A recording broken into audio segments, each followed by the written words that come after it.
25절에서 37절 말씀까지 봉독해 드리겠습니다. 누가복음 10장 25절 말씀입니다. 어떤 율법 교사가 일어나 예수를 시험하여 이르되 선생님, 내가 무엇을 하여야 영생을 얻으리이까?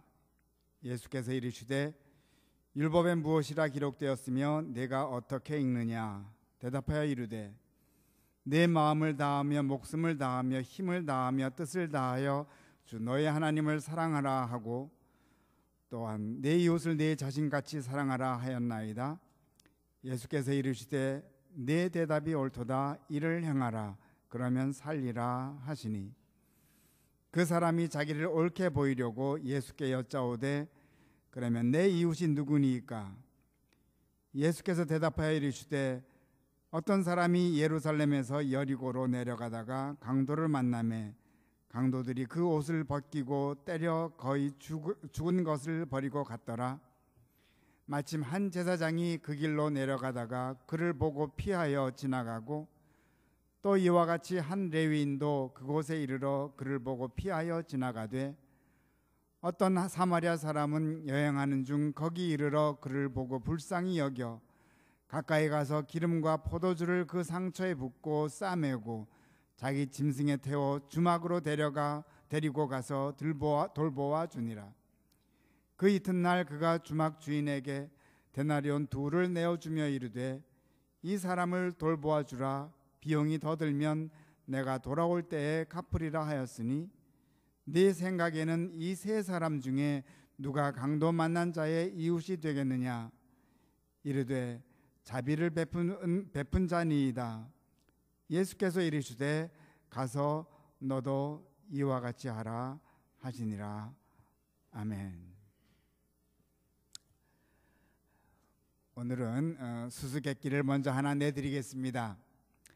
다음 3사람의 공통점은 무엇이겠습니까? 라는 수수께끼입니다.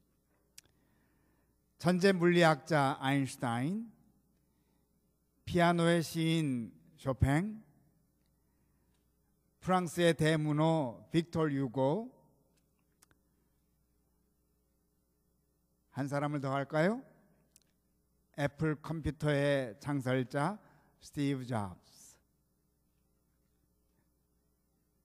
4사람의 공통점은 무엇일까요?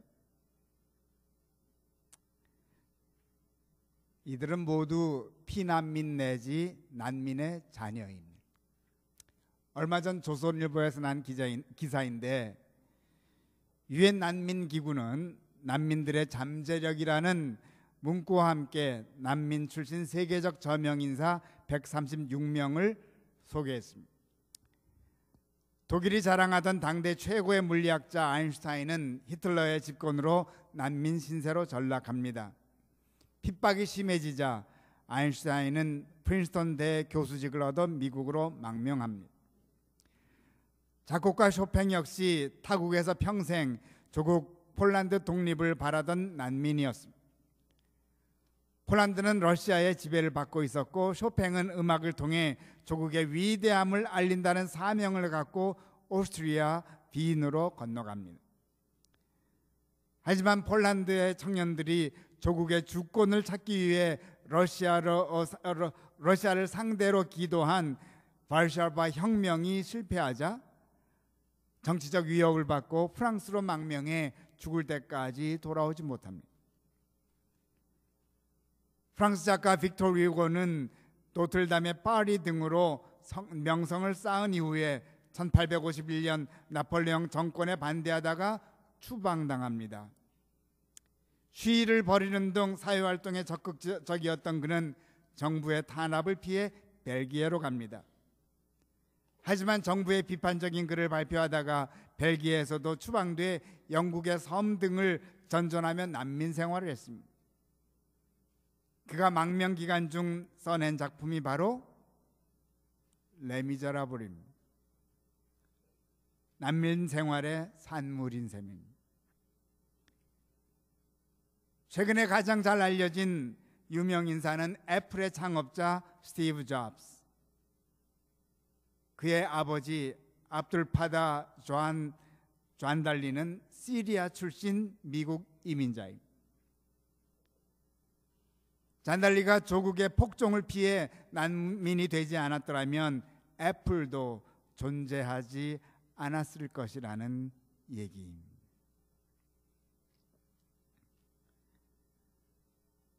아인슈타인은 과학자로 인류에 크게 공헌을 했고, 쇼팽은 음악가로, 위고는 문학가로, 스티브 잡스는 컴퓨터로 인류 역사에 공헌한 사람들. 그런데 만일 이들을 받아주는 나라와 사람들이 없었더라면 어떻게 되었을까요?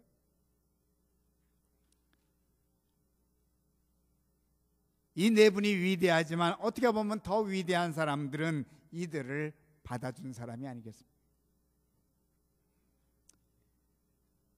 우리 주님은 우리가 어떤 사람이 되길 원하시겠습니까? 이 네 명과 같이 위대하게 되는 사람, 아니면 위대한 사람을 만드는 사람?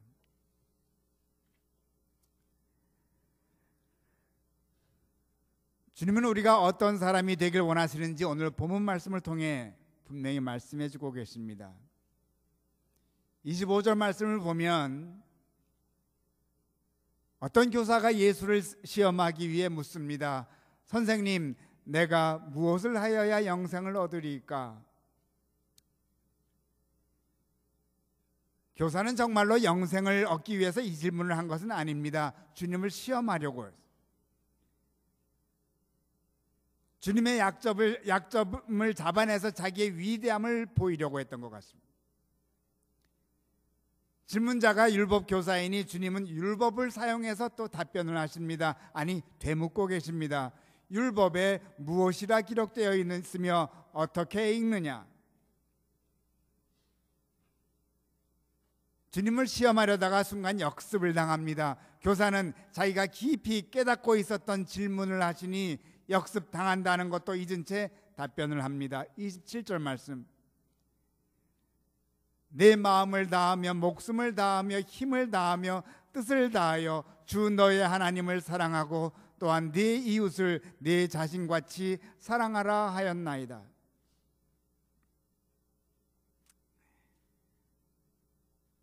신명기와 레위기에 숨겨져 있는, 그래서 많은 사람들이 잘 듣지 못하고 있었던 귀절들을 가지고 대답합니다. 아주 율법을 통달한 사람만이 깨달을 수 있는 것인데 이를 확실히 알고 있었습니다. 자신은 율법의 달인인 것을 밝힌 셈입니다. 이에 주님이 말씀하십니다. 28절 말씀. 내 대답이 옳도다. 이를 행하라. 그러면 살리라. 교사는 자신이 역습당하고 있는지도 모르고 계속 말합니다. 29절 말씀. 그러면 내 이웃이 누구니까? 이에 주님의 본격적인 역습이 시작됩니다. 그 다음 말씀 보면 어떤 사람이 예루살렘에서 여리고로 내려가다가 강도를 만났는데 옷을 벗기고 거의 죽은 것을 버리고 갔다. 마침 한 제사장이 그 길로 내려가다가 그를 보고 피하여 지나갔다. 여기까지 듣고 율법교사는 어떤 생각을 했을까요? 율법교사는 제사장은 아닙니다. 제사장은 아무나 될 수 없습니다. 레위 지파 중 아론의 자손만이 되어야 합니다. 평소에 제사장들을 많이 증오했거나 멸시했을지 모릅니다. 왜냐하면 자기들보다 율법을 모르는데 조상 덕분에 제사장 노릇을 하고 있으니 말입니다. 교사는 신이 났을 것입니다. 그러면 그렇지 제사장은 역시 율법을 몰라. 이 예수는 뭔가 아는데? 주님은 그의 마음을 못 읽은 척하며 계속 말씀하십니다. 한 레위인도 그곳에 이르러 그를 보고 피하여 지나가되. 정말 신나는 일입니다. 예수를 시험하러 왔다가 예수의 팬이 되어가기 시작합니다. 레위 지파 중에 아론의 자손이 아닌 사람들은 모두 레위인인 것입니다. 아무 일도 안 하고 제사장을 돕는다 치고 의지되는 꼴을 늘 보아왔던 차입니다. 이제 그는 은근히 기대하기 시작합니다. 제사장도 지나가고 레위인도 아무런 도움을 안 주고 지나갔으니 세 번째 사람은 이들과 다른 사람이 나타나겠지. 그런데 남은 사람은 율법 교사뿐일 거야. 이런 생각을 하며 숨을 죽이며 귀를 기울입니다. 잠시 후 예수와 악수를 할 마음을 가지고 어떤 사마리아 사람은 여행하는 중 거기 이르러 그를 보고 불쌍히 여겨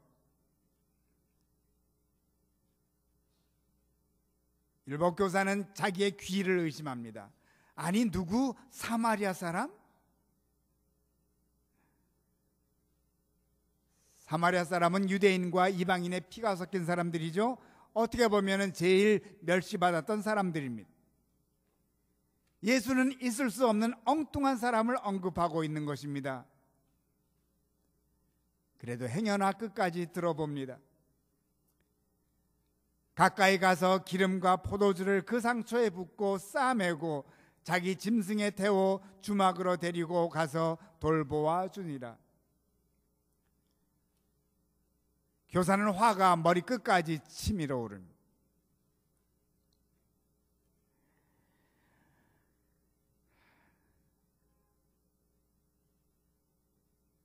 제가 요즘 자주 보는 프로그램이 있습니다. 이만갑이라는 프로그램인데 탈북녀들의 이야기를 통해서 이북의 소식을 고발하는 프로그램입니다.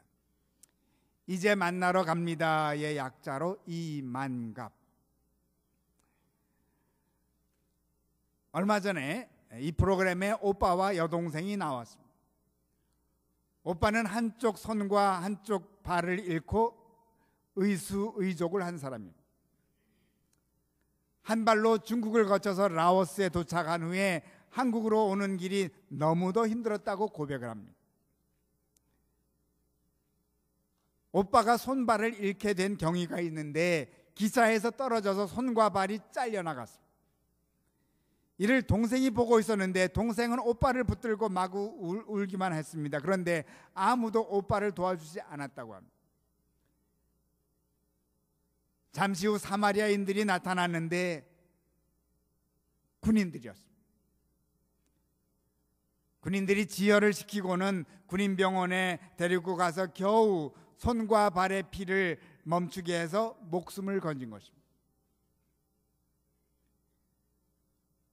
아마 이들 마음속에는 이북 군인들에 대한 감사의 마음이 이남에 내려와서도 변하지 않았을 줄로 압니다. 참으로 훌륭한 군인들입니다.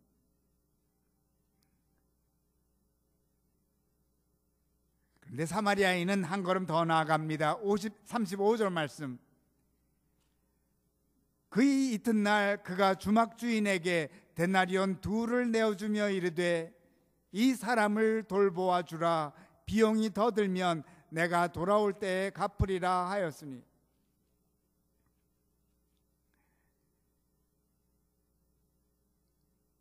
예수는 율법 교사가 듣기에 있을 수 없는 이야기를 하고 있습니다.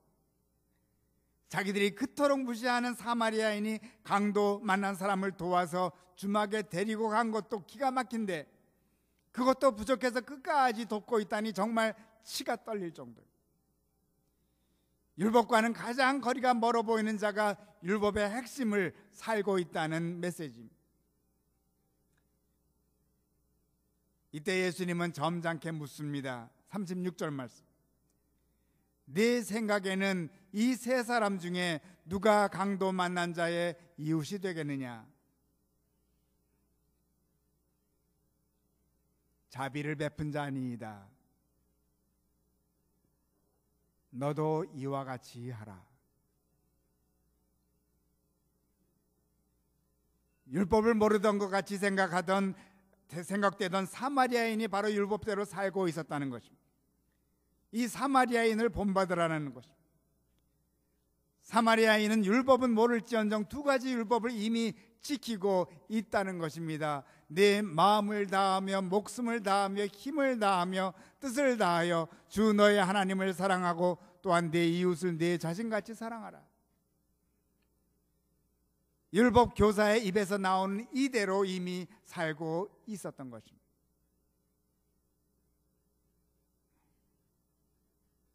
그런데 사실 오늘 이 말씀은 율법 교사에게 하시는 말씀이 아닙니다. 우리들에게 하시는 말씀이십니다. 우리들에게 역습을 하시고 계신 것입니다. 어떻게 해요? 다시 탈북자들의 이야기로 돌아가서 우리도 만일 군인이었더라면 아마 이북 군인들처럼 했을 줄 압니다. 팔다리가 잘린 청년을 군인병원에 데리고 가서 살리게 했을 것입니다. 곧 우리도 주막까지는 데리고 갔을 것입니다. 오늘 주님께서 우리들에게 역습을 하시는 말씀은 다 그 다음 말씀입니다. 35절 말씀 다시 봉독해 드리면, 그 이튿날 그가 주막 주인에게 데나리온 2를 내어주며 이르되 이 사람을 돌보아 주라. 비용이 더 들면 내가 돌아올 때에 갚으리라 하였으니. 주막에만 데려다 주면 뭐합니까? 그 다음에는 또다시 길바닥에 나가야 할 텐데 아무것도 없이.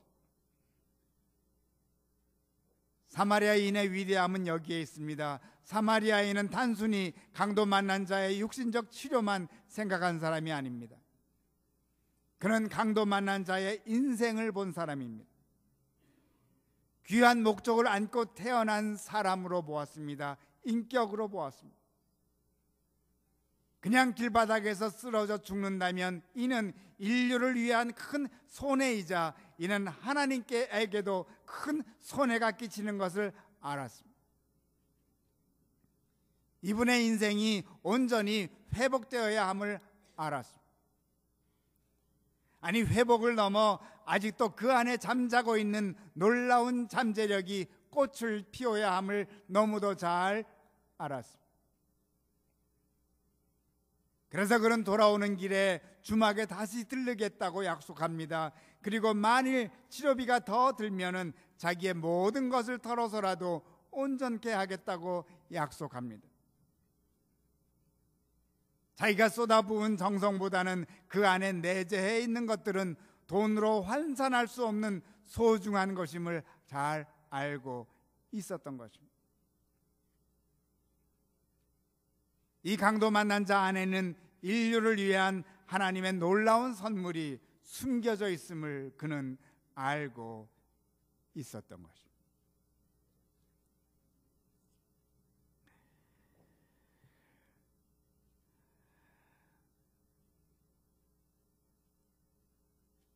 독일 히틀러에 저항하다가 감옥에 갇히고 교수형을 당한 본 회퍼를 많은 분들이 아실 줄로 압니다.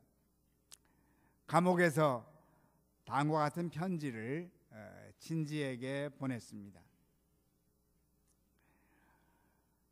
감옥의 삶은 대강절과 비교될 수 있습니다. 우리 겨울에 크리스마스 전에 애드벤트 대강절을 지키지 않습니까? 이 애드벤트와 비교된다고 말합니다. 감옥에 있는 우리는 기다립니다. 바랍니다. 그리고 이것저것을 시도합니다. 아무런 결실도 없습니다. 문이 닫혀 있기 때문입니다. 그리고 그 문은 단지 밖에서만 열 수 있습니다.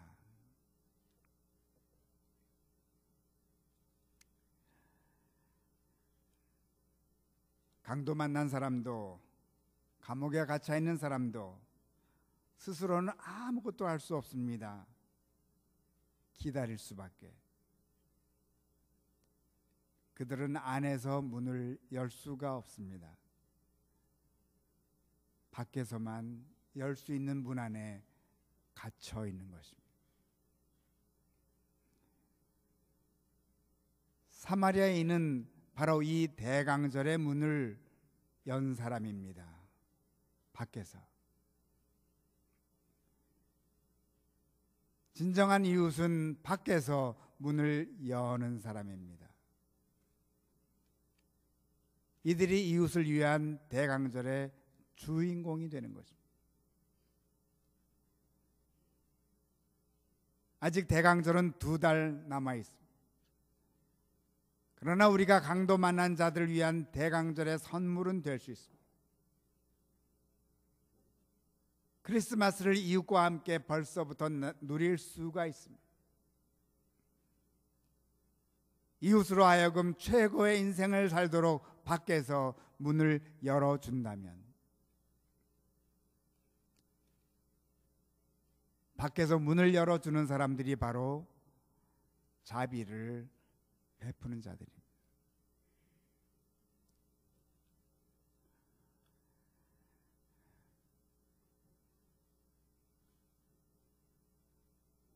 최근에 전 세계에는 유례 없이 피난민들이 그 어느 때보다 많아지고 있습니다. 특히 시리아를 탈출한 많은 사람들이 유럽을 향하여 무작정 떠나고 있습니다. 감사한 것은 독일이 80만 명의 피난민들을 받겠다는 정책을 세웠습니다. 피난민들이 생기는 것 가슴 아픈 일이지만 한 나라가 80만 명씩이나 받겠다고 나서는 것을 보면 아직 세상은 살만한 곳이구나 생각이 들기도 합니다. 물론 시리아 피난민들이 독일 국경까지 가는 일도 쉬운 일은 아닙니다. 그러나 그들에게는 대강절의 희망이 생겼습니다. 어떻게든 독일에 도착하면 된다는 희망.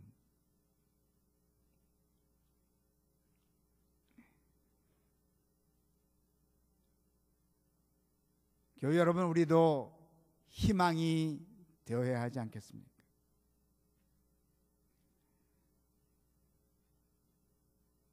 우리들 주위에 대강절의 기다림 가운데 있는 분들이 계시지 않을까요?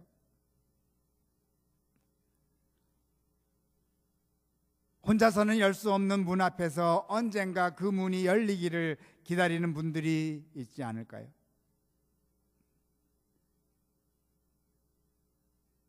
나이 많은 어르신일 수가 있습니다. 청년 학생들일 수가 있습니다. 나이 어린 아이들일 수도 있습니다.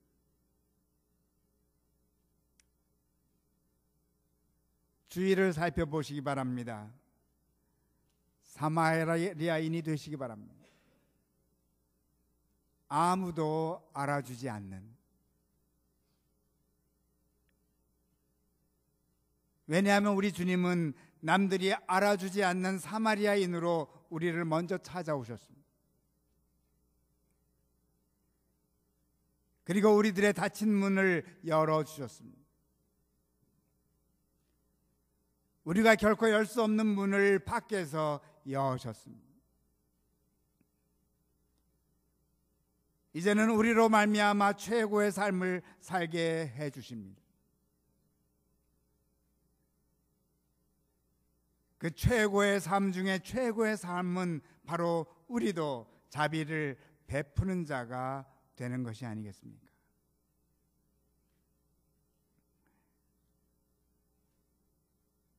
교회 여러분, 우리가 이웃을 위한 문의 열쇠를 갖고 있습니다. 자비의 열쇠를 사용하십시다. 우리로 인해서 아인슈타인, 쇼팽, 위고, 스티브 잡스가 닫힌 문 밖으로 나올 것입니다.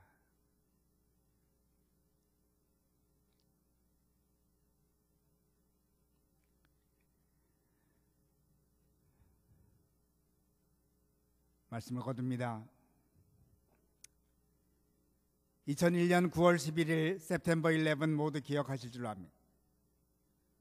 그날 월드 트레이드 센터 104층에서 일하는 샌들러 오닐 앤 파트너즈 투자은행 직원 66명이 세상을 떠났습니다. 그 회사에서는 놀라운 결정을 내립니다. 순직한 직원의 자녀들의 대학 학자금을 모두 내주기로 하고 파운데이션을 만듭니다. 14년이 지난 현재 54명의 자녀들이 대학을 마쳤으며 22명의 자녀들이 곧 그 혜택을 보게 된다고 합니다. 가장 나이 어린 자녀가 그 당시 출생한 지 6주 된 자녀라고 합니다. 그러니 지금 나이는 정확히 14살하고 2달. 이 자녀가 8년 내지 10년 안에 대학을 졸업하게 되면 이 파운데이션은 자동적으로 문을 닫습니다. 그런데 76명의 자녀들의 삶, 그리고 또 그들의 자녀들의 삶을 통해 이 아름다운 이야기는 계속 열매를 맺게 될 줄 압니다.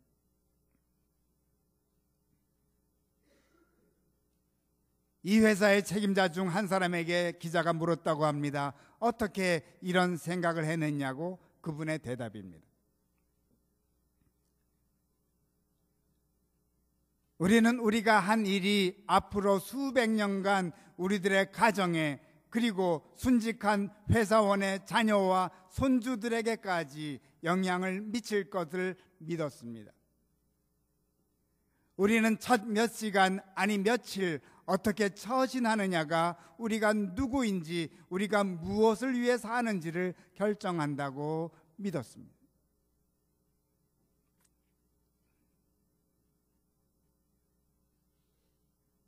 그들은 어려운 자녀들을 위한 대강절의 선물이 된 것입니다.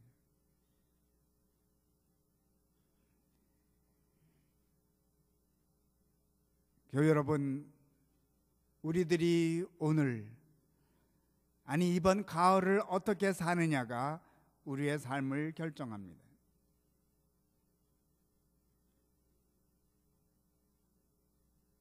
이웃의 닫힌 문을 열어주십시다. 우리만이 열 수 있는 문들이 있음을 잊지 마십시다.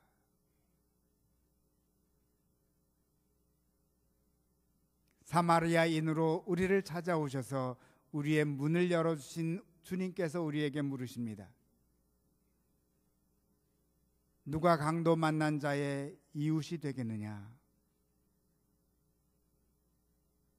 함께 대답하십시다. 자비를 베푼 자니이다. 아멘.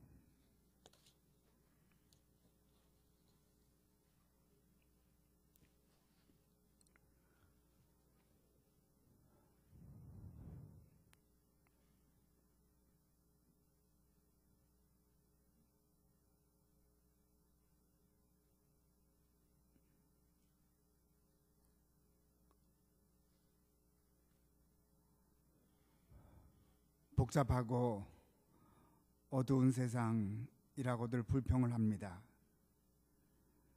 빛을 발하는 리더가 없는 세상이라고 서로들 이웃을 비난합니다. 그러나 진정 우리는 귀한 위대한 인물들을 태어나게 하는데 게을렀던 저희들은 아닌지요. 이웃을 향한 자비의 손길을 내보내지 않았기에 오늘 위대한 인물들은 자기의 문 안에 갇힌 채 삶을 발휘하지 못하고 죽어가고 있는 세상 가운데 우리가 살지 않는지 깨닫게 도와주시오니 감사드립니다. 저희들에게 위대한 여름을 주셨던 주님, 이제 더 위대한 가을의 계절을 저희들에게 허락하여 주시는데 이 가을의 계절에 저희들의 이웃을 찾아가게 도와주옵소서. 저희들만이 갖고 있는 열쇠가 있음을 믿고 이웃을 맞아들이고 자비를 베푸는 저희들이 되게 도와주옵소서. 그리하여 우리들의 이 작은 섬김을 통하여 위대한 인물들이 우리 주변에 더욱 많아지는 축복을 누리게 도와주시옵소서. 이웃의 모습을 새롭게 발견하고 하나님께 감사하는 귀한 대강절의 기다림을 허락하여 주심에 감사하며 예수 그리스도 이름 받들고 기도드리옵나이다. 아멘.